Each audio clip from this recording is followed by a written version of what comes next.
everyone. Aloha, good morning, good evening. Yeah, no surprise. We had some technical difficulties, more than one. But I hope right now you can all hear me. Give me a thumbs up if you can hear me, see me, if all that is good, and then we can start today's session. Okay, today we're gonna paint this very vibrant sunset, some palm tree silhouettes, and somebody in the hammock relaxing, because that's the theme. So this month's art challenge theme is Island Summer, and this week we're having this prompt called relaxing. And as always, you can interpret it any which way you like, but we're gonna paint this landscape together. I'm gonna switch the camera and we're gonna talk about supplies. So, okay, hi Nina, hi Kerstin, hi Mom, hi Tracy, aloha Laura, hi everyone. Okay, so let's start with the paints. We're only gonna use 4 colors today, and I just realized, okay, I think I'm missing one color. Let's see if I can find that. So in that case, let's start with the paper. I'm gonna be using Hahnemühle Expression, and I know that the cover of this one looks different. It's just because this is a company in Germany who works together with Hahnemühle, and you know, they put their own logo and label on it, but it is Hahnemühle paper Expression, 100% cotton, 140 pounds, 300 GSM. I like it because the texture is not too rough, and because it's cotton, you can work really well when you want to do these kind of gradients here in the background. This paper here is Khadi, so Khadi. It's also cotton paper, handmade. It's a lot rougher though. And because this is a bit thin, it's only 190 GSM. It buckled quite a bit, so I didn't want to use this, even though I really, really like it. And I made a different version in my Strathmore mixed media journal. Again, also cotton, and again, also very thin paper. Not very thin, but quite thin. It is 90 pounds, 190 GSM. So that puts it in the same range as the Khadi paper. And for this version, I added a night sky and a bit of shimmer sparkle and some stars. So that would be an option for you if you like. You can skip the azure blue and just work really with 3 colors, the indigo and the opera pink and the yellow, and then you can add some stars with a jelly roll pen or some white paint and maybe some silver sparkle. Yeah, just as a little inspiration. Okay, I'll put this to the side.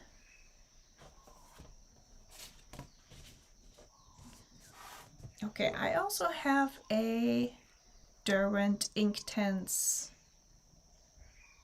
colored pencil. This is deep indigo. This way. We're gonna go this way. Yes, deep indigo. It's water soluble, but once it's dry and can't be reactivated. So that distinguishes it from other colored pencils. It has a very soft lid, and you can paint over it, so it kind of blends into the painting when you're adding watercolor. I have a ceramic mixing palette. This is a little coffee bean here, just, you know, random. And yes, as for the paints, I have opera pink. These are my own handmade Aloha watercolors, but you can use any paints you have at hand, as always. I have synthetic indigo, Kohola, and then in here in this palette is mango, which is a medium cadmium yellow, And my azure blue summer sky is this one here. And I'm not sure why I put it away. It makes no sense. Probably because I was painting just with the indigo, opera pink, and the yellow. So I think what I'm gonna do is I'm just gonna go and grab that paint. It's gonna only take 2 minutes. But before we do that, let's start. Oh, hold on, one more thing, the brushes.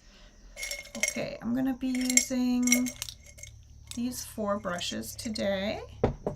So let's start with a big one. This is gonna be for the first step. This is a large wash brush with soft but elastic bristles, 1 inch. And then I have a Filbert brush, so it's kind of like a flat brush with a round edge. It's very nice for painting lines and also for doing these palm trees later on. Also very good for lifting, like we did last week in last week's live stream.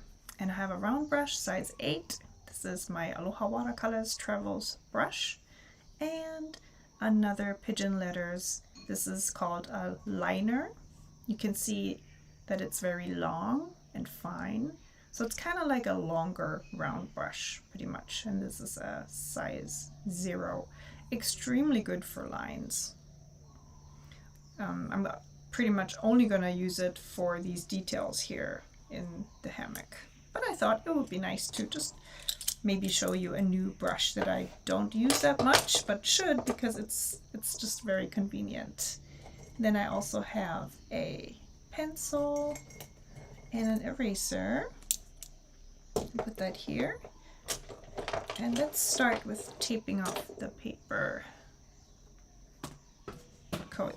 Because my paper is square, I do want to try and maintain the size and the dimensions of my original painting. So I'm just going to go in and tape this off. You're totally free to choose if you want to tape your paper or not. You'll have some nice crisp edges if you do. But of course you don't have to. You can also just go wild.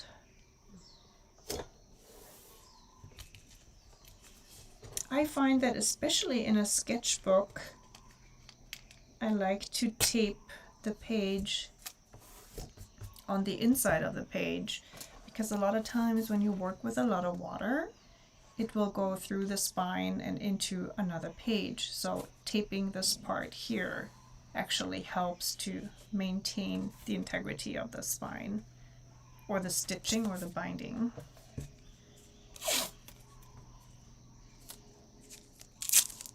Okay, so I'm gonna tape a little less down here. Yeah, I was mostly concerned about getting the right shape here.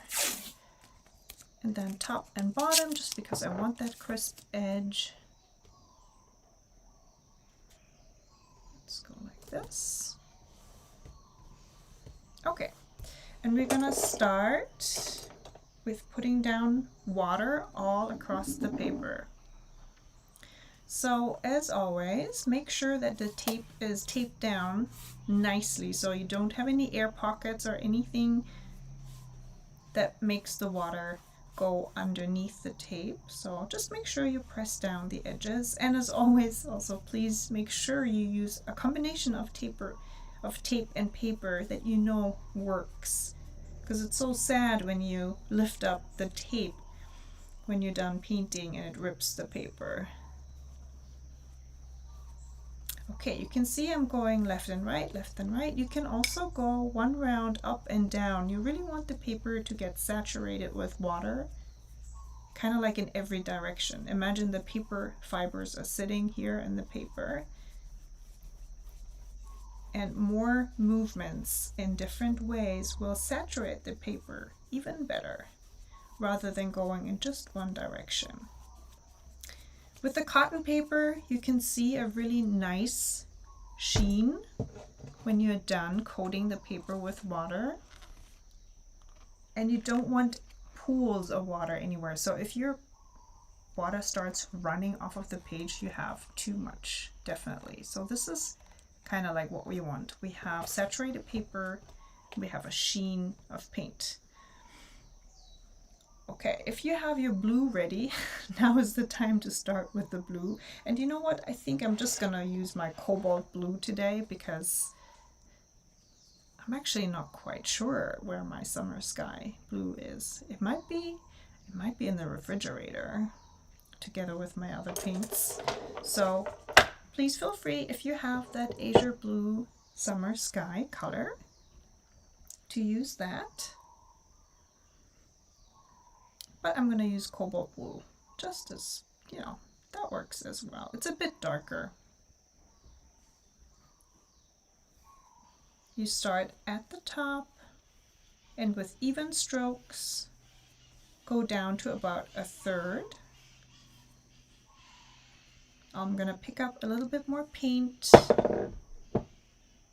and hold my pad in this way so that it tilts a little bit upwards, downwards, sorry. So this side is higher than the bottom side. I'm going to go back and forth. And because the next color that we'll use is opera pink, we don't have to pay attention to not mixing the colors. Sometimes, for example, if you wanted to use orange right underneath the blue, you wouldn't want to mix the colors because then you'd have green, and that can look a bit weird in the sky. Other than the fact that, you know, we sometimes here have what's called a green flash around the sun during sunset, but I'd say usually you don't want to mix orange and blue in the sky to get muddy green. Okay, let's do the opera pink. Your paper should still be moist. If it's really hot where you're at, hot and dry, then you might have to re-wet your paper. I'm still holding my pad at a tilted angle. And here I'm gonna go over this bit a little more. Opera pink, because it contains a dye, not just pigments, is very difficult to lift. So you can see that this line got a bit, almost like a bit harsh here. And even though I'm trying to lift it, it's not lifting that well. I'm just gonna go over it a few times, trying to melt these colors together. Yeah, okay, that looks better. And then with even strokes, left and right, I'm gonna go until my brush runs out of paint here at the bottom. So you have a very nice smooth gradient. I'm rinsing my brush in order to pick up yellow. Always make sure your brush is extra clean when you pick up yellow, because it's really super easy to contaminate your yellow with other paints, especially blue. And then we have green again. I love green, don't get me wrong. I don't have anything against green. But just, you know, today on in this project, we want to kind of avoid green for the most part. Okay, and then I'm going to start at the bottom and go upwards. I'm already running out of paint, which is good because I kind of want this part here in the lower bottom on my paper to be a bit lighter. This is where the sun will be setting, so it leaves a little bit of a glow.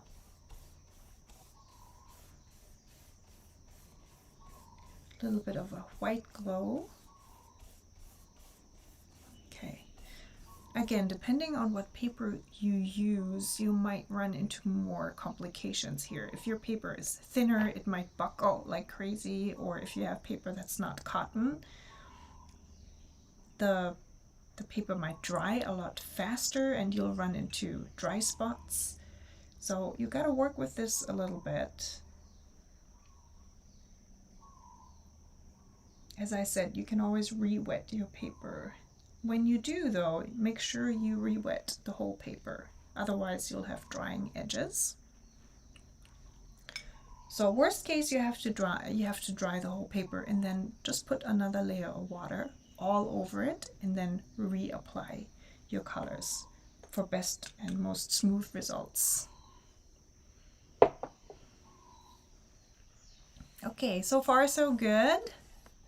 I'm gonna just pull up the reference photo here as well. I used 2 different ones for our project today. So on the left hand side you see a photo I got from pexels.com, and I used that mostly for the sunset and the arrangement of the palm trees. And then on the right hand side is a photo I took here in Kona at the beach.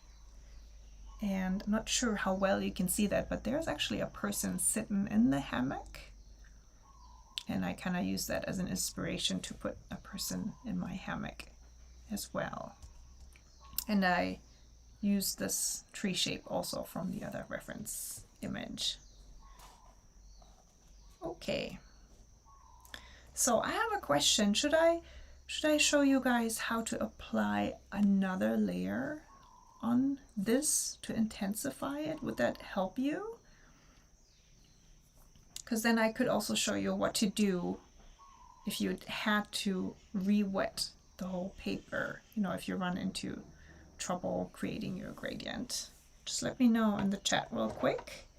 And while you do, I'm gonna go and dry this background. I have a hairdryer here behind me, and I'll be right back. Not gonna take long, just maybe not even a minute.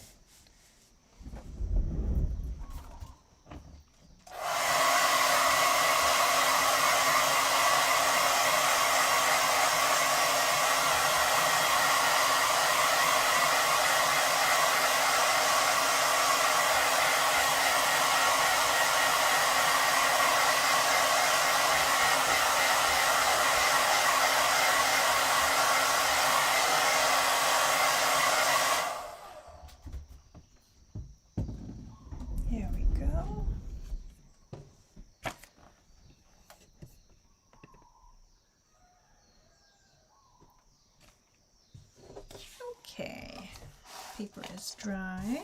Let's see what you guys are saying. Rudi says, yes, why not? All right, let's do it. Servus, Alex. Okay, so in case you run into trouble with your paper, it dried a bit weird, you were too slow to apply the paint, or if you simply just want your colors to be more intense, take your brush, just water, and then very gently reapply water. You really do not want to disturb your pigments that are already on the paper, so be very gentle. Pick up some water in between. So you're just gonna do a few strokes at a time with clean water all the way down. And now we can do the same process again. So starting with the blue at the top, tilting your paper.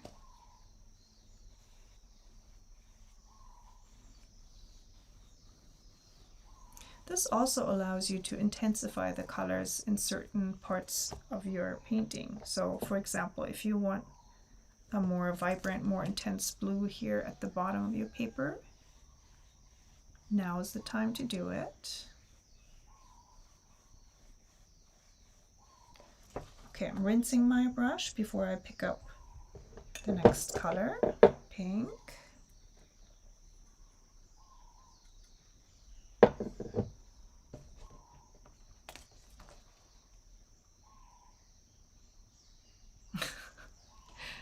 Hildegard?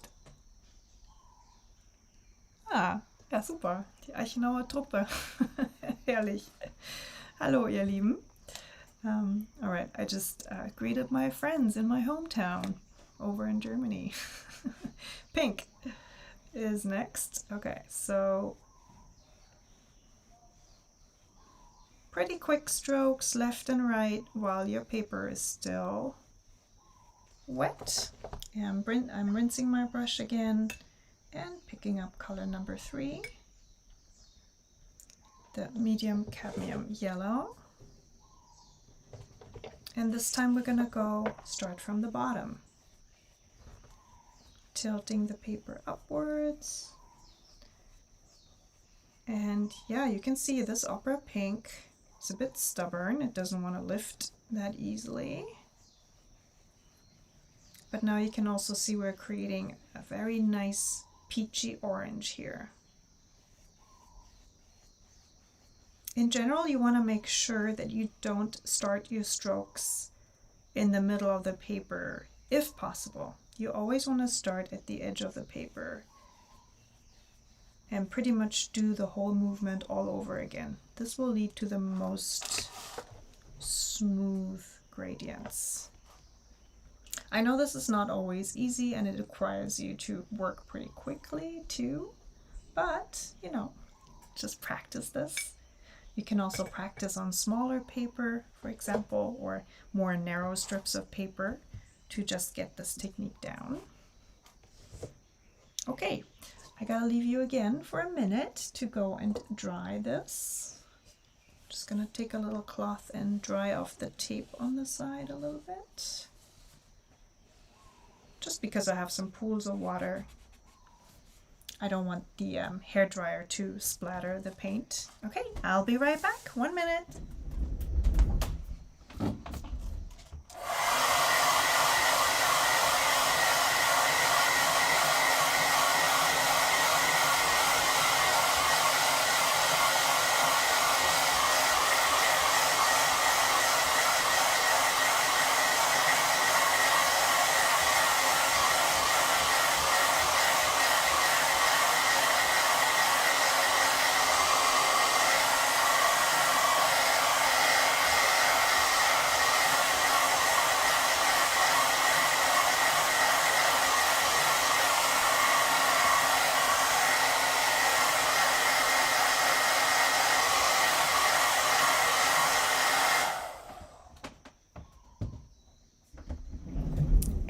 Here we are.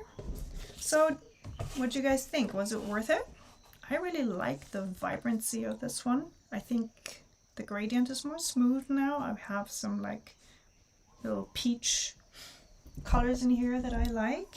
So yeah, I think it's worth doing 2 layers. I only did 1 layer here in this original one. But yeah, the vibrancy is amazing. Okay, next steps today. We're gonna do the sketch next. So basically just the horizon line, the palm trees, just the trunks of the trees, and we're gonna do these parts pretty freehand and draw in the hammock. And then we're gonna, oh, sorry, before that we're gonna do the clouds. So clouds first in the background and then the silhouettes. However, I'll do the sketch next. Okay, so down here at the bottom really is up to you where you want your horizon line to be. You can also look at exactly what colors you have. If there is a really beautiful patch of color that you like, make sure you don't put your horizon line over it. You know, you want to be able to see it. But I'd say around here, about 1 inch away from the bottom, or like 2.5 centimeters. Then the first palm tree we're gonna put like here. And I'm not gonna draw the whole trunk. It really is only about knowing approximately where to put your trees. So as you can see, I left some space here so I can put my hammock in there. And then the 3 trees on this side are closer together. Okay, here we go. The hammock goes here. I did send you guys a little template with my newsletter. And in that case, you probably started with the sketch. So before you put in any color, and that's fine too.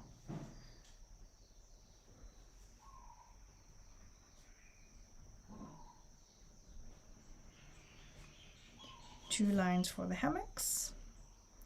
And that's it for the sketch. Okay, so next we're gonna do the clouds, and this is where the indigo comes in, and also my mixing palette. Very important, because you really only want to have a wash of color, meaning lots of water and very little pigment. See, it's kind of like a very watery mix. I have my Filbert brush, which I love for clouds. You can hold it like this, and then it automatically will create rounded shapes. And I'm only blotting,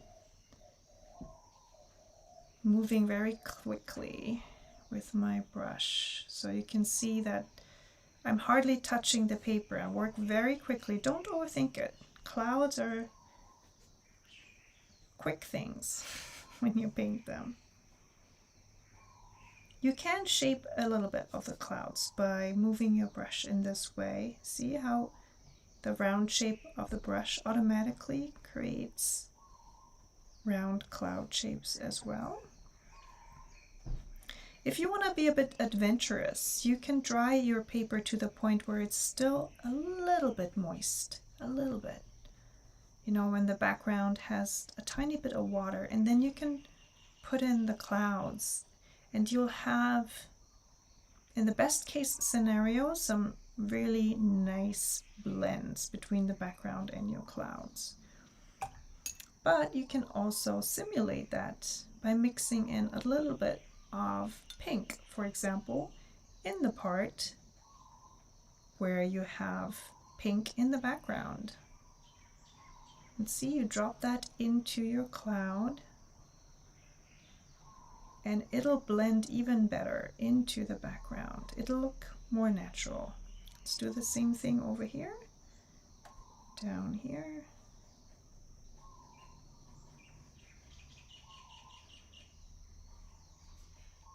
And again, this is much easier to do on cotton paper. So if you're struggling, it might be due to the paper and the summer heat that you're in. I'm not saying that cotton paper solves all your problems, but it is retaining the humidity, retaining the water in the fibers a lot longer, so that you can manipulate the paint much easier. Whereas the regular paper kind of dries really fast. The water tends to sit more on the surface of the paper, not inside the paper fiber. So it makes it a bit more tricky to work with that. Okay, how about we add a little bit of red here? I think I'm missing a little bit of red. See how I did that there? So we're gonna mix two colors, and you all know which ones. Pick up a little bit of pink, mix it in with your yellow. And again, we're using a lot of water. A very watery mix. And then I still have my Filbert brush, and I'm using it more upright. I'm adding a few strokes of orange here, trying to blend it with my yellow. And you can see I smudged my indigo pencil here a little bit. That's all right. We're gonna paint over it later. But if you did the same thing, if you use a water-soluble colored pencil to do the sketch, just be careful you don't drag your brush over it, like I did.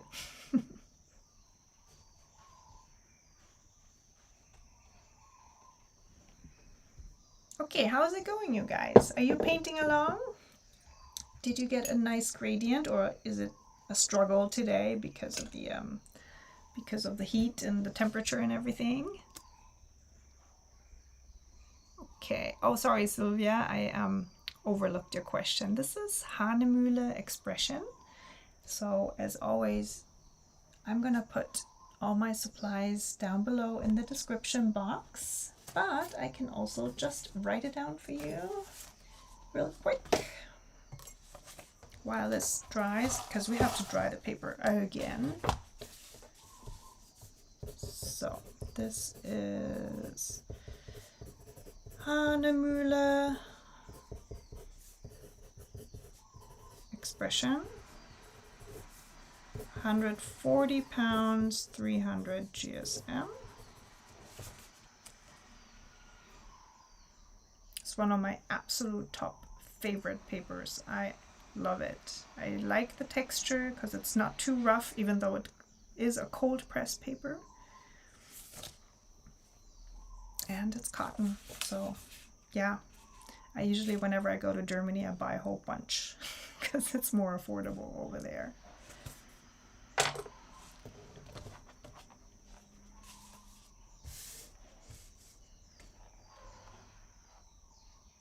Okay, last time drying. Again, I'm gonna be back in 30 seconds.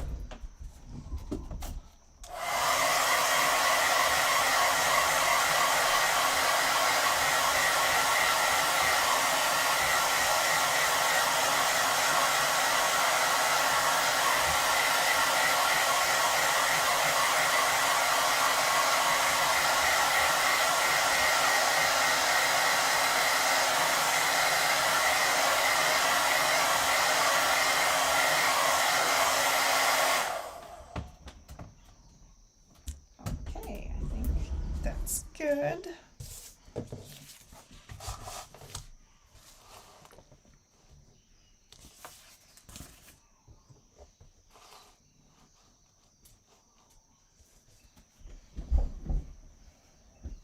So, okay, should I zoom in a little bit, maybe, at this point?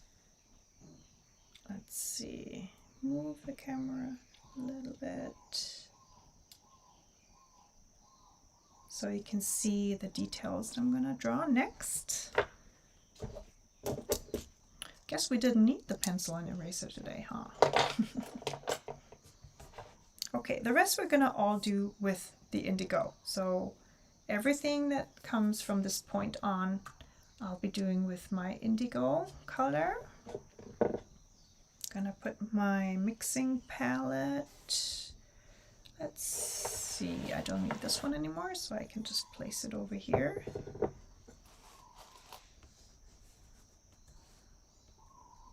Okay, I don't know if you guys saw my story on Instagram yesterday, but Mr. Coffee came over and then he put this bean in the second hammock over here. That's what he did. I'm kind of contemplating putting a coffee bean in here just because he did this yesterday. So let me know in the chat if I should do that. I'm pretty sure you guys are all going to say yes to that, but yeah, let me know. Okay, I have my Filbert brush still, my indigo paint, and now we're going to work with more pigment and less water. You want a more opaque mix. So see the different consistency here? This is more thick. It's more like half and half, or I think it's a bit thicker than milk.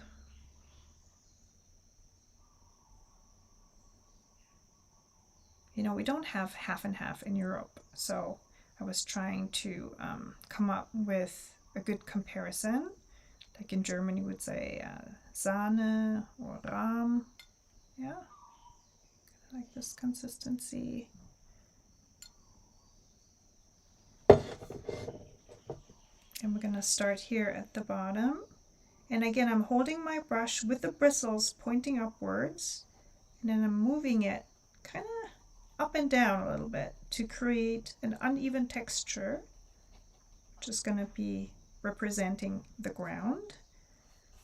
And then here at the bottom you can do whatever you like. You can just do a bit of an abstract, quick movement.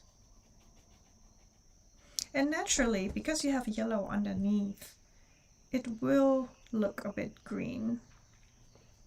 So if you want to avoid that, you can just add more concentrated pigment on top. But I kind of like that mix, this blend of the yellow background and my indigo on top.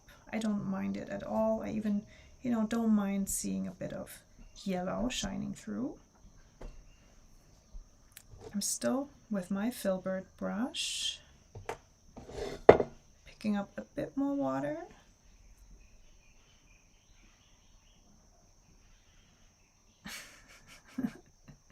Danke, Alex. Ja, der James ist schon unterwegs zur Farm, aber ich sag's ihm später sehr gerne.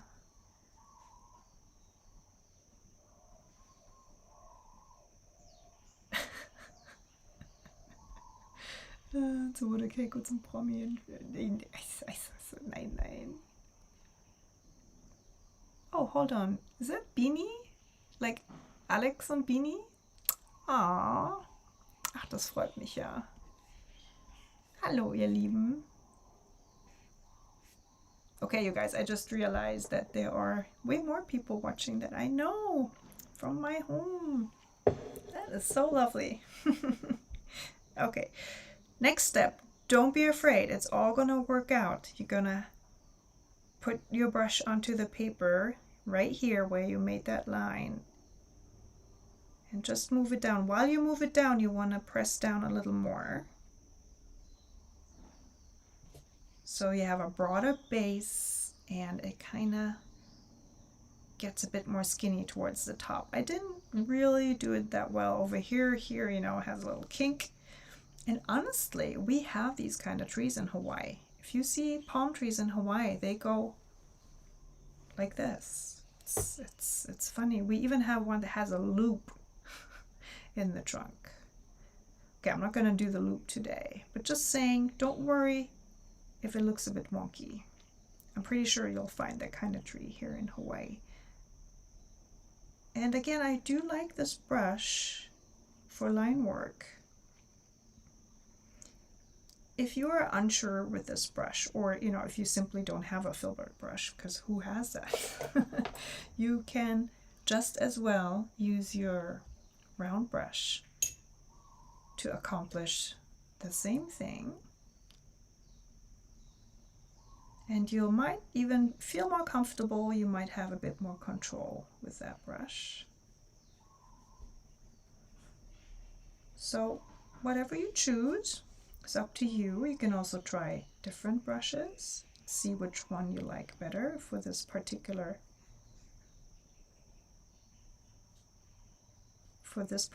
job that we're doing today.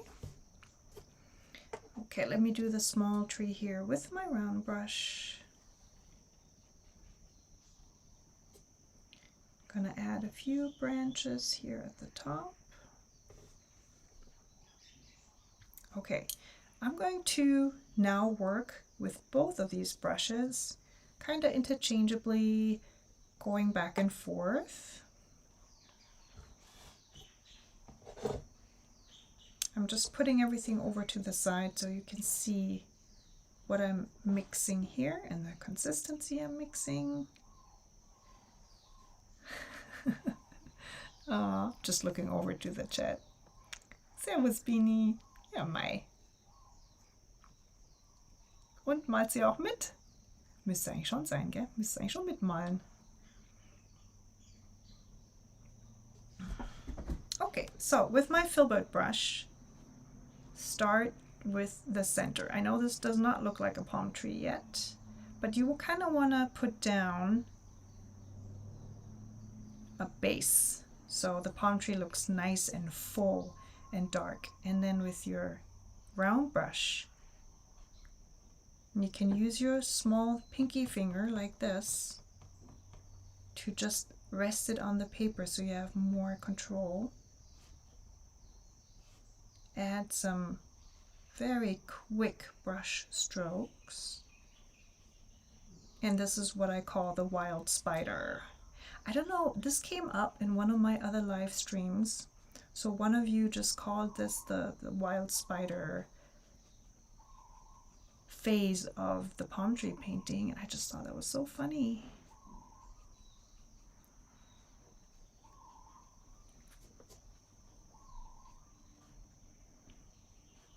And notice how I'm holding my brush upright, so not to the side. You want to hold it upright.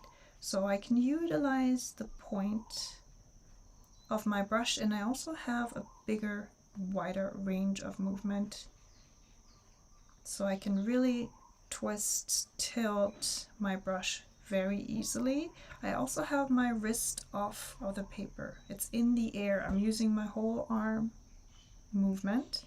And I know this is tricky, especially if you're a beginner, because you want to rest your arm. I know that. But that's why just stretch out your pinky, put it lightly on the paper, you know, almost as a brace, and try to make these strokes holding your brush upright. And you can practice this.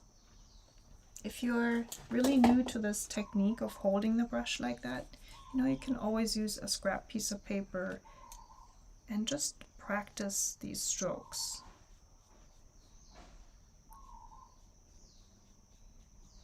That's true for always. You can always just do some practice runs before you go into your final painting.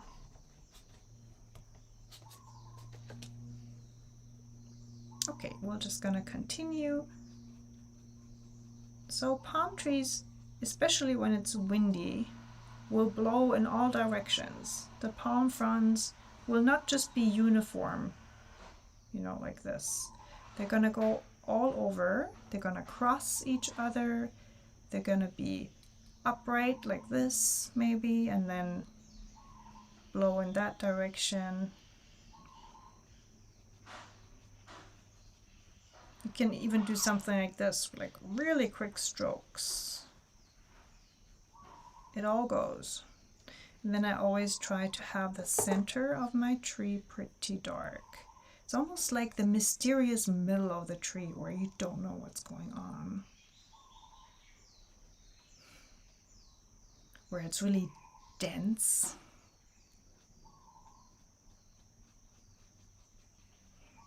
And this here is the tape, so you can paint over the tape, of course, and then you'll remove it later and it's just gonna be a nice crisp edge.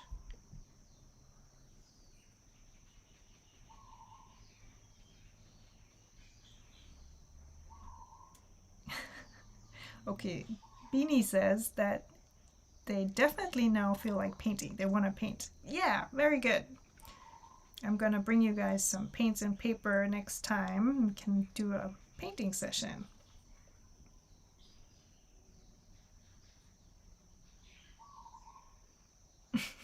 Alex says, happy little trees. I just remember Bob. Oh yeah.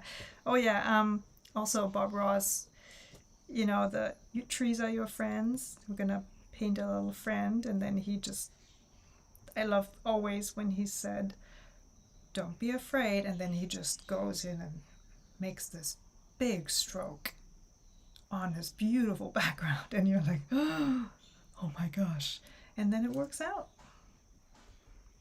It's very dramatic, isn't it? Just doing this stroke all across your background. Okay, next palm tree. You can see I'm utilizing the Filbert brush again, and because it's not sopping wet, and I kind of dabbed it down like that. See how it makes these interesting textures. So this almost looks a little bit like a palm tree where maybe somebody has cut off the fronds a little bit. But again, this is a good technique to just establish the center of your tree. And now you can switch your brush and you can go back in just like we did with this one. Add a few strokes. Add a few little strokes to indicate the details of the palm fronds. So in the beginning, I really thought palm trees are the most difficult things to paint, and they are difficult, don't get me wrong. But I think when you start with a center like this, dark center, it just takes away the fear of the palm tree. I think it just makes it easier to get started. And I know that last week I mentioned another brush you can use for the palm trees, the fan brush, but I actually hardly ever use it for that. I just really like to do my palm trees either with a round brush or with a combination of a filbert and a round. Okay, that got maybe a bit too wild. It's all right. That's okay. If you feel that your palm tree is a bit too dense, like, you know, here, maybe it's a bit too much color, too much paint in the center, then you can just add a few more, you know, larger fronds, longer ones to the sides to kind of loosen everything up. Okay, I'm gonna leave this alone. Sometimes you can overwork things, so we're not gonna do that. For the last palm tree here, I'm gonna show you a technique where you don't start with a dark center and you just take your round brush and do the skeleton of the tree like this. And then you add your strokes, and I always try to work pretty fast, really to not overthink what I'm doing. If I went in and went really slow, it's just gonna look unnatural and it's gonna be very wobbly. Don't get me wrong, if this makes you happy, if this is your style, if you want to really slow down and paint all of these very deliberately and slowly, then totally, you know, if that's your jam, go for it. I'm just showing you the way I do it very quickly. And of course, today in this stream, I'm talking while I'm painting. I usually don't do that. I usually don't talk to myself when I paint, believe it or not. So I would be doing this really fast. I would go in there and really go to town. So things turn out a bit different when I paint and talk, but I think you get the gist. Just, you know, take one deep breath and go in there and just do it. So now that I have a few palm fronds established in this one, I'm gonna go in and darken my center a little bit and put in a few blobs here and there. I do have to say I prefer personally to do it this way. Start with a large blob and then do the details. It works both ways. I mean, you know, you can accomplish your goal in both ways with both methods. My personal preference is to start, you know, like this, but you might feel more comfortable getting in your details first. It's totally up to you. I encourage you to try both and see what you like better.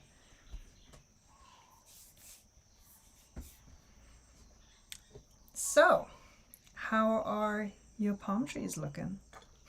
Do you have wild spiders or do you have palm trees? Okay, over in the chat, what's Mom saying? Yes, Keiko-chan, unser Alex und Bini und Mama auch schauen jetzt deinen schönen Livestream, gell? Nein, ach, hör auf. Ihr seid so lustig. You know, I love how my mom always puts these emojis in whatever she writes. Look at those. Hawaiian hibiscus, palm tree, pretzel, and beer. Basically saying Hawaii and Bavaria. Kerstin has wild spiders. Oh, okay. Well, your palm trees last week looked great though.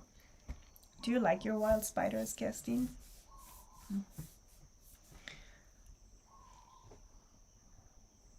So, you guys, palm trees, difficult. Don't give up. Don't despair. You'll get it eventually. You just have to practice. This tree here is not a palm tree.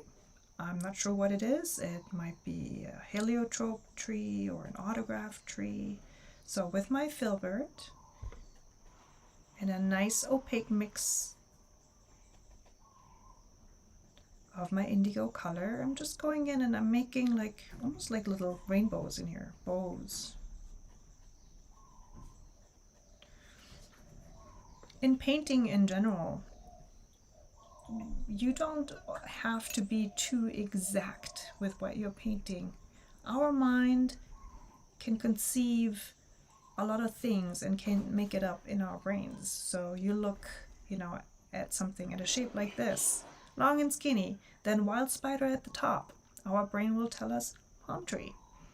And for this one, even though we don't know what tree exactly it is, just the shape here, again, will tell your brain it's a tree. That's fine. That's all we need to know. That's all we need to paint. Unless you want to be very precise and know exactly which tree to paint, and you can pull up a reference photo and zoom in and study the tree. It's totally fine too. It's up to you. But I think what we're painting here today is more an emotion. I wanted to convey the theme of this week, which was relaxing.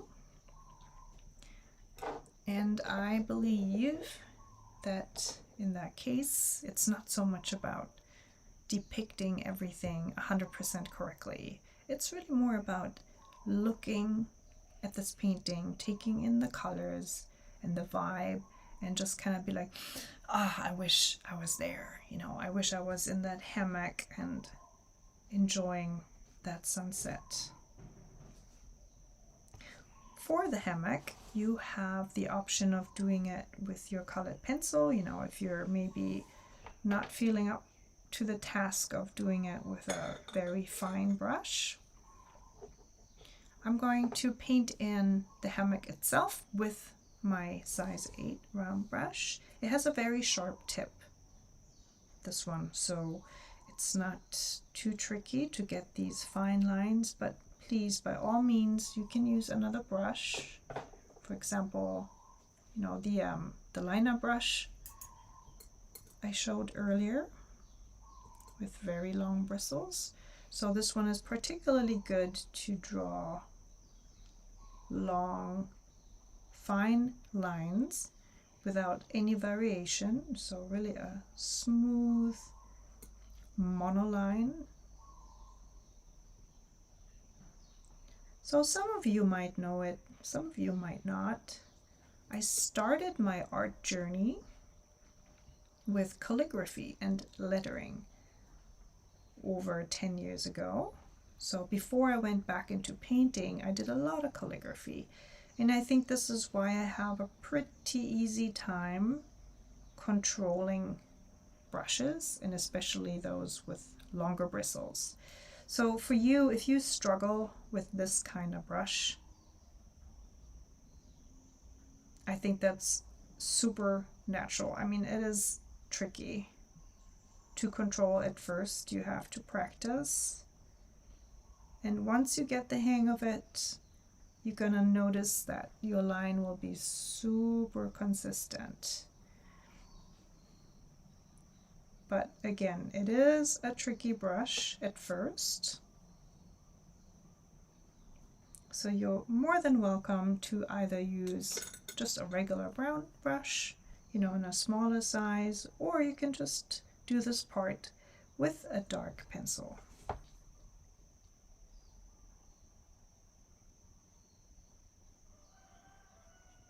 I'm filling in my hammock, and because we have a person sitting in the hammock, it's gonna be a little bit of a, how do you say? The hammock is not just hanging freely and relaxed. It's gonna have a little bit of a bump here where the person is sitting. And because I'm going to draw in the coffee bean over here, this one has a little bump as well. So for the person, start with the body. That's just basically a rectangle. And then the head on top. You don't have to be very exact with this. You know, we'll understand that it's a person sitting here, even if it's just a very rudimentary shape. One leg, and then the other leg could be playfully dangling like this. And then fill in your shape. Make sure that you don't draw the head too big. When in doubt, just do a few little, just a few little dots for the head. Then step back for a second and just look at it, and it's probably going to be all right. It's probably going to be big enough. I tend to have the same problem when I draw or paint moons, that because I want to get them round and in a certain shape, they get bigger and bigger and bigger, me trying to fix them. So I have learned to start too small because it's going to be bigger anyways. So same here, I feel like.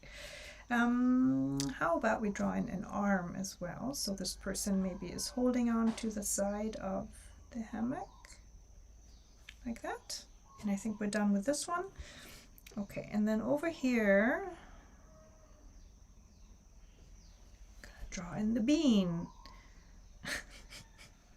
Should I really do that? This is so silly, you guys.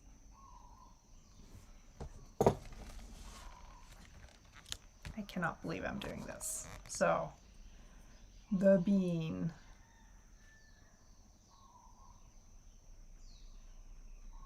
Anyone who's just tuning into the live stream now is gonna be like, what the heck is she doing? Okay, so this is Mr. Coffee, the bean, sitting in the hammock. Oh no. Also, he's not sitting in the hammock, he's sitting on the hammock. You see that? He's kind of like floating in the hammock. So we're gonna make it a bit higher so that it looks more like he's sitting in the hammock.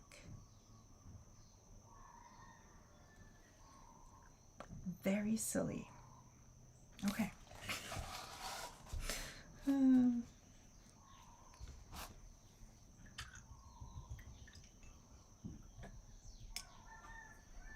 And if you like, especially if your blue is a bit darker at the top, you can add in a few stars. So for all of you who tune in a bit later, let me show you that. Hold on, where is it? Oh, here. Yeah. So yeah, you can add a few stars on top if you like.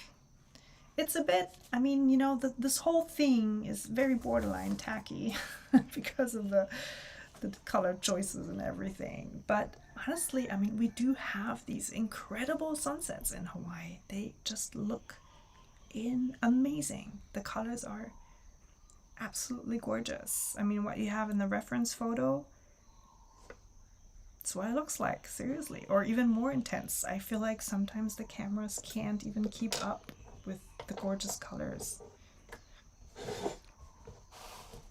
Okay, let's see. I did add a bit of grass down here with my colored pencil. That's totally optional. Just if you like, you can, I guess, loosen up the ground a little bit. It's totally up to you. I mean, at this point, I can't go wrong with this painting anymore now that I have added this dude in here. Can even add a little bit of texture. Again, totally optional. This might be interesting if you're using paper that has more of a texture. You know, the paper fiber, the paper surface, and then once you go over with a colored pencil, you know, the texture comes out a bit more. But again, not necessary, just optional, a matter of style and preference. And you might not even see it on screen. I don't know if that actually comes through. Okay, let's remove the tape.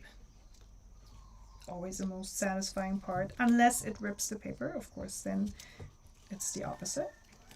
But I know that this particular tape and this paper work really well together. One last tip, when you tape your paper, you can always do the opposite sides first. You know, instead of going in and doing one tape and then the next and then the next, because then they will overlap. So this way you will have always just one strip that you need to remove. I'm not sure if I'm explaining this well, but just remember, tape the opposite sides first and then the next ones. And the last one, here we go.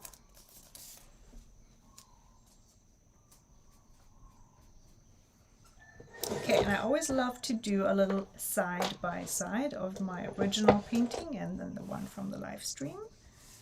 Let me go and go to this view. Yeah, so what do you guys think? I mean, I can tell right away I used different papers. This is the Kadi and this is the Hahnemühle. Let me write the name.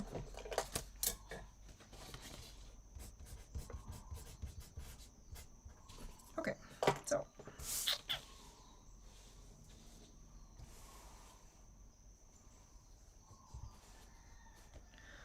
yeah, what do you guys think? I did also use a different blue today.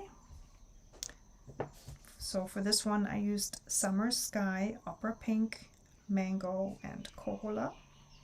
Azure Blue, Opera Pink, Medium Cadmium Yellow, and Indigo. And this one over here is all the same colors except for this one, which is Cobalt Blue.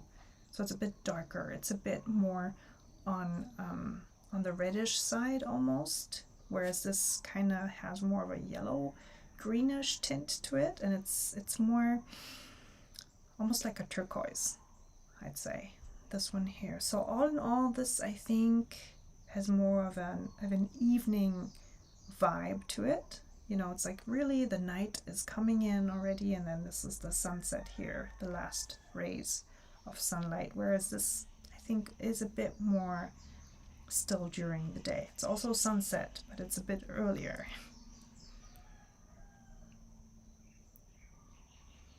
Oh, hi Becky, aloha.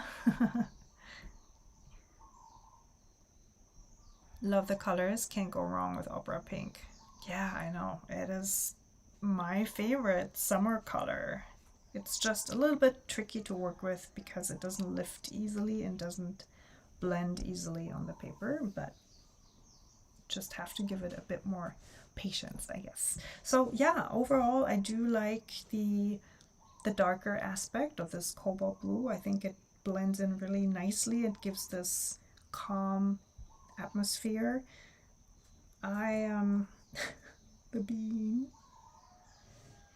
I gotta say, I love the pose here of the person in the hammock. It just really looks like this person is sitting in the hammock, weighing it down. You know, just it looks convincing. You know what I mean? The pose is just person sitting in the hammock, like dangling their feet. It looks very convincing. Whereas here it's a bit, yeah, the angle's not right. But, you know, small kind things, it doesn't really matter. It's okay. I'm just I guess, trying to compare my own two paintings. I like them both for different reasons, let's put it that way. And I hope that your outcome is to your liking as well. Thank you, Nina. Laura wants to know, what did I use for the stars? I used silver shimmer watercolor and white watercolor. So in Aloha Watercolors, it was silver lining and Milky Way. But you can also use a white jelly roll pen. Might work even better to add in the stars. Alrighty, as always, I'd be thrilled to see what you painted. So if you post your painting over on Instagram in your stories, for example, or even in your feed, don't forget to tag me at Aloha Watercolors. And also, as always, I would highly appreciate if you give me a thumbs up on this video or even leave a comment down below. I will add all the supplies in the description box down below, so if you want to know about that, you could just come back in 20 minutes or so and all the info will be up. This is going to be the last live stream for this month. We're going to see each other again in August during the next month's challenge. And you can sign up for my newsletter if you haven't yet to stay up to date with all the live stream dates. That link is already down in the description. So if you'd like to get my newsletter to be notified whenever I do a live stream like this. I'm wishing you a wonderful day, wonderful evening, wherever you are. Thank you so much for watching. Thanks so much for participating in the chat. That's always most fun for me. And I'll see you next time. Happy creating and aloha. Oh, right. Okay. Everybody's probably already gone. But if not, Nina just reminded me, summer creative retreat, you guys. Exciting, exciting. So I have been a teacher with Summer Creative Retreat for, I don't even know, 5 years now, ever since the first time. It is an online event, free. It's going to be August 1st through 6th, so 6 days of art workshops online. And again, it's free. I have the sign up link down below. I'm going to be teaching on August 5th. So please check it out. It is such a wonderful event. There are almost 50 artists teaching different kinds of art, and it's absolutely worth it. All right. Okay. Now I'm done. I'm done now. Bye bye, everyone. Aloha.